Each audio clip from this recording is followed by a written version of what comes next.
I'm finding that it isn't companies don't have inventory, they just don't have what I want or need. I guess I'm not alone. Let's get to it.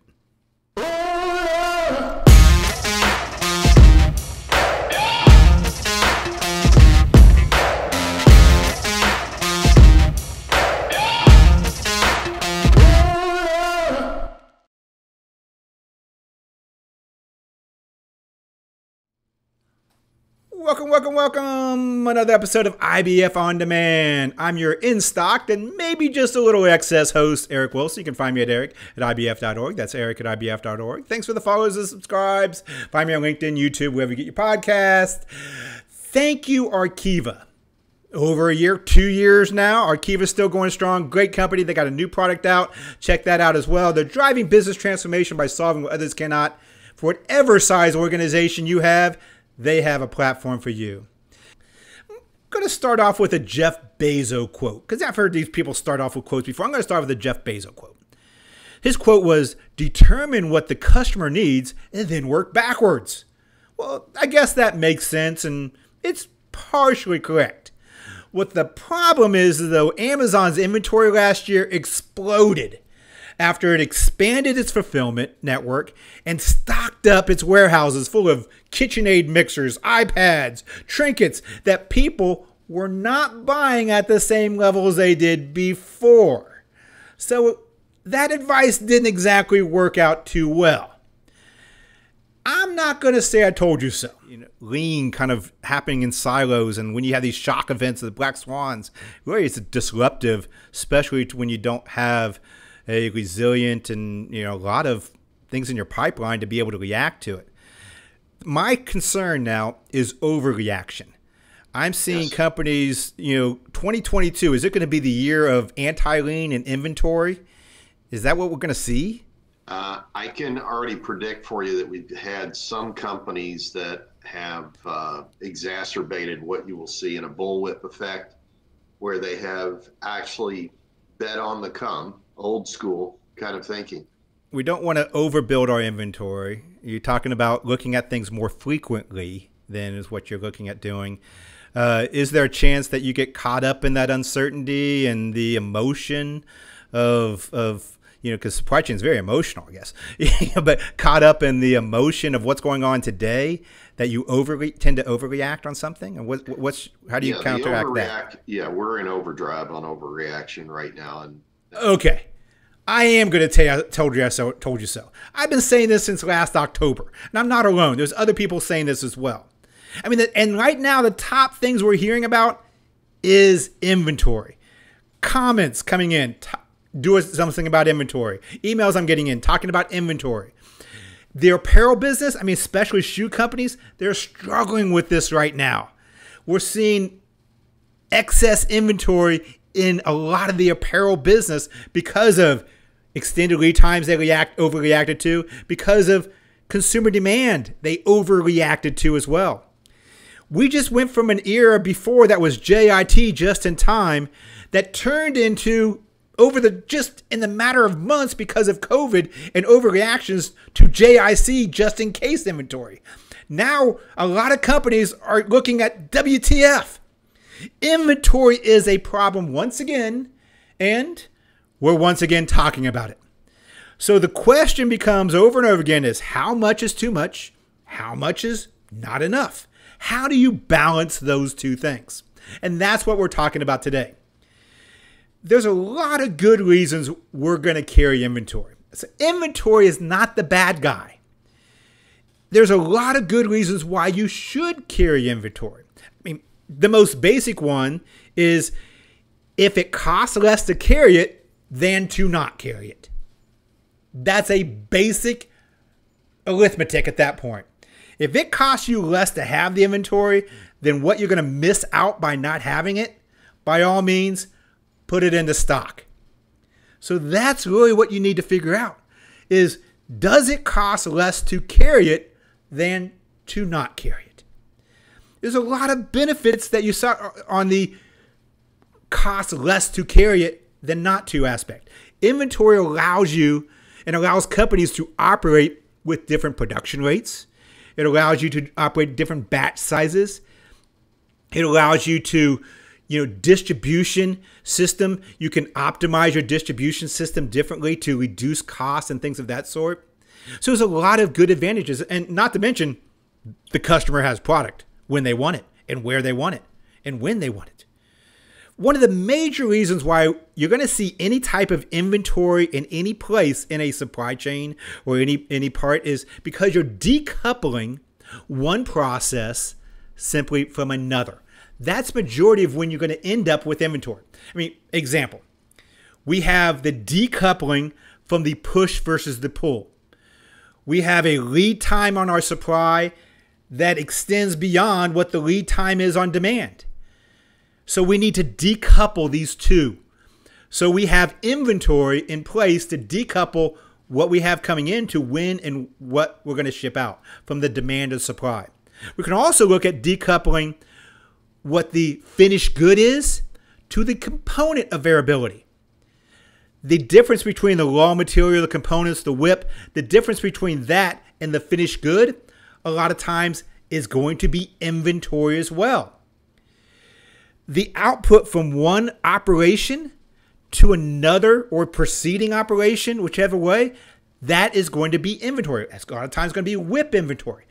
But because you have a process step, you're going to end up with inventory between these two process or operations. All these things, anytime you decouple one thing from another, one node from another node, transportation, whatever you're going to do, that creates inventory. And I said inventory, not necessarily a bad thing. It has a lot of good objectives. Some of these objectives are, number one, my service. That's the obvious one. I want to service my customers. I want to keep inventory in place because I want to have what the customer wants. Especially in a make-to-stock type of environment, you're going to most likely need inventory. That's that decoupling aspect we talked about. But there's other objectives of inventory as well. Efficiency, operating in efficiencies. Inventory allows you to create more efficiencies. Batch sizing, I can run more of what I need to be able to lower the cost per item. I may want to level load because I don't have to run overtime or anything of that sort. It allows me to maximize maybe transportation cost. If I'm bringing finished good items over, especially container, I can optimize my containers then as well. It allows you to take advantages of other types of efficiency of resources that you may have available now that won't be available in the future. So all those create operating efficiencies that make it a good reason maybe to carry inventory. It also can help you save money sometimes as well. I mentioned the, being able to do something now so you can, be able to save money, such as like price breaks. Price breaks is a big one. If I order 70 of these, it's going to cost me one. If I order over 100, I get a price break. What that extra 30 means is, yeah, that's inventory. But overall, the cost per unit has now gone down. I could look at maybe limited changeovers. That's a cost. So I can have the minimum investment of my changeovers. Lower annual ordering costs. It costs something for me to order a product. And if I'm ordering it every day, it's going to cost me a lot more than if I order it every month. There's a difference in my ordering cost that I have to look at. And then movement of inventory. As I'm moving inventory around, instead of having an inventory here and then moving it here and moving it there, I may have inventory at all my locations. That costs me extra money, but it meets an objective of minimizing my investments, maybe making things more efficient, or making sure I have the items when I need it, where I need it then as well, to have my customers satisfied. So there's a lot of advantages to having inventory. There's a lot of good sides of inventory. Inventory is not the bad guy. But like most things, maybe too much of something isn't necessarily the best. There is a limit to that. And there's another side of the equation. And that other side of the equation is generally what gets more attention. It's the cost. It's tying up assets. And it's your CFO yelling at you because we need to improve our turns. I mean, and I get that one as well. there's asset-based lending. There's things called covenants that some companies, they're really looking at. It's the asset to debt ratio that some companies really tie their interest rates to. And understand that cash from a sale of inventory, that's the conversion of working capital, that is a critical component in that calculation. So they need to maintain certain inventory levels based on the debt, based on the assets they have. And there's other problems that you're looking at it from a financial perspective as well. And this is that perfect storm that I talked about last October that we're seeing today. Interest rates, guess what? They're going up. Sales, guess what? They're going down. Pricing of what it costs us to get these items in and what materials are costing because of inflation, those are going up. And now you have too much inventory as a result of overreaction or just because of the conditions of the market, you may see markdowning of product or to pay to stimulate sales. Well, guess what? Both of those impact your margins. So we have margins down, assets being tied up, cash being reduced, sales going down, top line going. Every aspect of your pyramid is being impacted today. So we are seeing the need to at least protect one side of it, which is our cash, which is inventory. And that's what we're focusing on. That's the other side of the equation that we're talking about. There is the other side of the capital aspect, the capital cost of my inventory. It's the opportunity cost I would have had if I had that cash available. It's the ability to able to pay off higher interest rates, is be able to free up debt and turn it into, cash as well. It's the changing interest rates that we already talked about. All those things are part of my capital cost and having those tied up. There's other aspects that we need to equally be concerned about as well. Storage cost. There's the space. There's the space problem that we're seeing with a lot of companies now that have this excess inventory. What do you do with it? Where do you put it? There's the space constraints that sometimes cost us real money to be able to expand and store some of these items. There's the personnel we need to be able to move and handle these items. There's the equipment needed sometimes. There is a storage cost involved with inventory we need to be understanding and we need to be cognizant of. There's the other aspects as far as risk cost as well. There is real risk of having excess inventory. Companies that have very short life cycles, companies that have some type of inventory that has a end of life, like, perishable goods, you understand this too well. But guess what? There's other items that really, even longer life cycle items that have an expiration date to them because customers may just not want them anymore. They may deteriorate over time. They may not have the same, appeal they had early in their life cycle. So there's an obsolescence part of a risk to having excess inventory. There's damage risk as well. The longer you have something in place, the more you have to move it around, even internally inside your own four walls, or hate if you had to move it from one location to another and then back to another location. I've seen it happen. As you're moving things around, as you just have something in place, there's more and more of a risk of damage to those items that you end up having to write off as well. Pilferage could be another one for items. There's insurance cost. There's a cost on the assets you have that you need to keep in place. Guess what? You may pay taxes on there. You may have to pay insurance. There's all those costs and risks of having excess inventory then as well. And finally, the most recognized cost, or the one thing that we need to be aware of as far as not having the inventory or having too much inventory, this is more of one of not having the inventory, but it's the same kind of cost. And that's your stock out cost. There is a real danger of you not having that inventory. It can create back orders.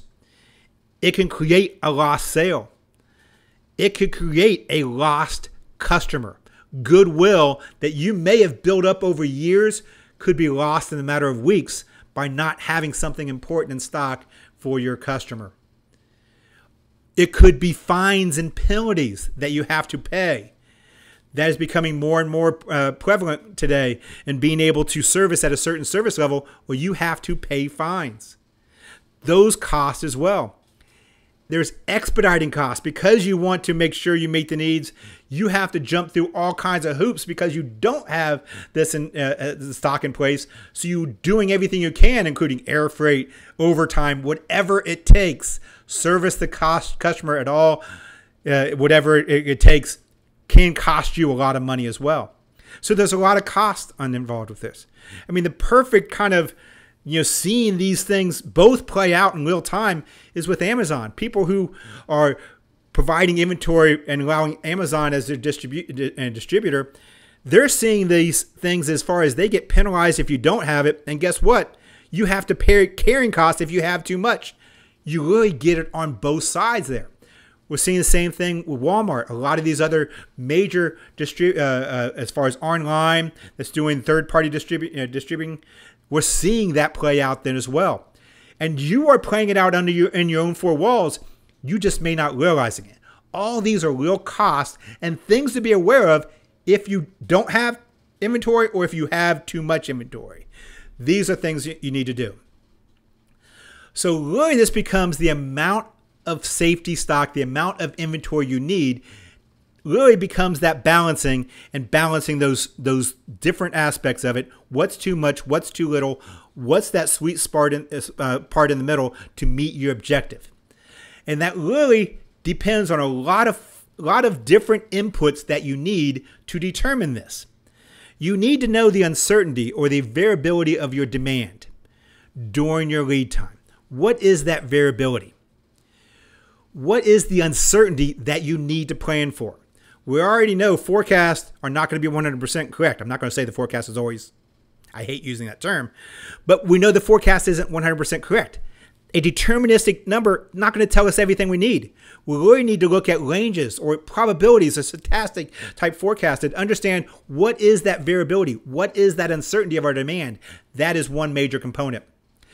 But guess what? Demand is only half of the equation. The other part of it is supply, and we've learned that lesson oh too well over the past few years. As much as we always blame forecast for everything, guess what? Supply, we have to start looking internally or looking in the mirror sometimes and say, guess what? There's equal variability. There's equal uncertainty a lot of times on my supply. My lead times, they're not static. My lead times vary. Guess what? There's uncertainty there. My quality, how much I'm getting. I've had companies tell me that they're ordering product and only getting 70% of what they order still today. So there's variability in supply, lead times, QA, just receiving the products. Suppliers have variability. So understanding that variability, understanding that uncertainty, and working that into your plans as well. Once again, a lot of the things we always looked at as static or deterministic from a supply side, there's variability there as well we need to start looking at and bringing that into our discussions. We need to look at the frequency of our ordering. Are we ordering hourly, daily, weekly, monthly, annually? What's the frequency of our ordering? All those things have a cost, but a benefit to them as well. Understanding those. What is the desired service level? Do we want to be 99.999999%? Or are we okay being 92% to the customer? And guess what? That sometime is the right answer for some of your customers or some of your items. I've seen one example where they were willing to accept 85% service level to these customers for these items. It was perfectly acceptable. There was others that they needed to be 99% maybe. So understanding what is your desired service level by customer segmentation, by item segmentation then as well. What is the true length of your lead time? What can it be? What flexibility do you have in that? And then also your ability to forecast and control those lead times then as well. Understanding those things. And then beyond just those things, as far as variability in demand, availability of supply, order frequency, length of your lead time, what is your demand during lead time, all those things play into what you need in inventory. Other things you need to start looking at then is your cost. We talked about a lot of those costs on this podcast. Rewind real quick and listen to them again if you want. But we talked about holding costs. We talked about opportunity costs. We talked about ordering costs. Talked about operating costs. Understanding those costs can help determine exactly some of those trade-offs you may need to do. And then finally, what other options you have, what other opportunities may be out there that's competing against this, and then what other factors come into play. All those things come in together, and that becomes the optimization problem that is inventory. That's what we're trying to do. You're not trying to predict what your inventory is going to do. You're taking known signals in, probabilities, other factors, and you're trying to optimize what your inventory should be. Inventory is not the bad guy. There's a lot of objectives and good objectives we talked about for having inventory. We also talked about the dark side of inventory as well, of why we don't want too much or why we need some inventory. Balancing those is truly the art and science that inventory planning, inventory optimization needs to do inside of an organization. It is that balancing act. What is the objectives? What are the opportunities? What is the cost? What is the risk? Balance, what are all the factors that play into it, balancing all those together. That becomes planning, that becomes optimization, that becomes your role as inventory planning. One of the key things we need to do with this then is, yes, we understand all those things. One of the first things you need then is to truly understand what are the company's objectives. Because we can go through all of the different calculations we have. You can figure out the distribution of your data or your errors and all those things and figure out, based on the math, here's my level of inventory. Well, there's some key things that math needs to know as well. And that's the objective of your company.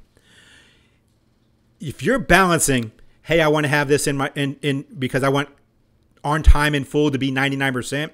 I want to have 24 turns a year. I want to have, less than 1 week worth of inventory in stock, and I want to maximize my margin. Wonderful. Everybody wants that. One of those objectives is going to win. And you tell me which one wins as your organization. What is your company objectives? I now can optimize that triangle more efficiently. If I want to optimize for 99% service level, great.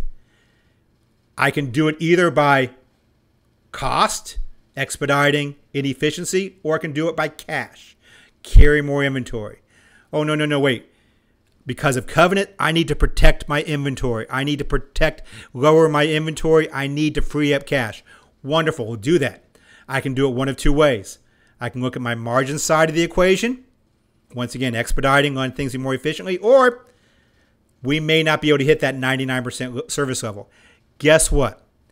The perfect scenario is not out there. We have to deal with reality, and we're optimizing, we're balancing in this reality. One of the key things I need to know now then is what the objective is my company. Then I can take all these inputs and I can balance properly my triangle for cost, cash, service, managing one of these pieces, cash, either up or down, based on what the objective of the organization is. But that's an important part to understand those trade-offs. Finally, I want to leave you with some key things as far as what IBF has found, as far as on average, on ways to reduce inventory and some key insights, some data that you might be interested in. There's multiple ways we can reduce inventory, even if we are trying to, in this imperfect world that we live in scenario. One of the major ways we can reduce inventory is reduce our uncertainty. Demand, absolutely. Improve my forecast is going to be able to reduce my inventory. Also, supply side. Managing my uncertainty on my supply side will reduce my inventory as well. And on average, a 1% reduction of, let's call it MAPE from my demand side, or 1% reduction of uncertainty equals about a 0.6% reduction in my safety stock, just based on normal calculations of what we've seen. The one other thing as far as uncertainty, there's a lot of self-inflicted uncertainty out there I don't want you to do. Dynamic pricing. You may need to do it, but understand it creates uncertainty. A lot of promotions that are doing it that just shift demand is causing uncertainty. There's things we are doing internally, information flow, things of that sort that are self-inflicted and create more uncertainty. Focus on them as well. Those sometimes are the easiest to fix, are the ones that you create inside your own four walls. Other things you can do to reduce inventories, reduce your lead times. On average, for every 1% reduction of lead time, on average, percentage-wise, is a 0.95% reduction of safety stock. SKU rationalization. Guess what? More SKUs will equal more inventory. I can't believe there's some people don't understand that logic. Inventory, more SKUs spreads out the same amount of demand you have, because not everything's 100% incremental, over more items, and you're adding more uncertainty into it. SKU rationalization will actually reduce your inventory. On average, a 10% reduction of inventory items is about a 1.5% reduction of safety stocks. If you want a business case for reducing the number of items, 10% reduction of items is 1.5% on average reduction of safety stock. There's other things beyond this as well. Can maximize your nodes, looking at buffers. How can I look at list pulling? How can I maximize the nodes that I have? How can I reduce the lead time between these nodes? Things of that sort. Decrease your minimum order quantities, your lot sizing. Look at what deals you have with your suppliers. Are those necessary, or is there a cost? Maybe it costs you a little bit more, but I'm willing to reduce my lot size. That's a trade-off you can make. Terms of ownership. When do you take ownership of the product? Increasing the cost of expediting. It's a legitimate thing you can do to reduce your inventory. Increase your customer lead times. I know it sounds crazy, but guess what? That lowers your inventory, and then for some items, you might be able to get away with it. Assemble to order. Can we look at some type of, last stage assembly or partial assembly, and that we can then kind of assemble to order at the, time of model? Could that work for you? And then lower your service level, lower your expectations to the customer. Once again, that sounds crazy, but for these items or for this customer, guess what? You might be able to get away with it. And that will lower your inventory as well. Finally, we kind of skated around it. Segmentation. Not all items are created equal. Not all customers are created equal. Looking at these segments differently can have a drastic reduction on your inventory levels as well. Well, that's a wrap. I'm going to go see what kind of deals I can get on things companies may be overstocked on. My name is Eric Wilson. This is IBF On Demand. You can find me at eric@ibf.org. That's eric@ibf.org. Thank Arkiva, driving business transformation by solving what others cannot. I said, they have products, whatever size company you have, they have a product for you now. I want to thank IBF. And once again, June 14th through 16th, Chicago. Mark your calendar right now. Get that pen. June 14th, 16th, Chicago, S&OP IBP conference. Some of the best practitioners, thought leaders around the globe coming in, talking for 2 days, one free day for members as far as a workshop. Great practitioner conference, talking about case studies, practical advice, what's happening. So Global Best Practice S&OP Conference in Chicago, June 14th through the 16th. Check it out, ibf.org.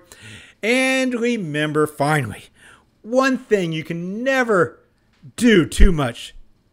Wash your hands.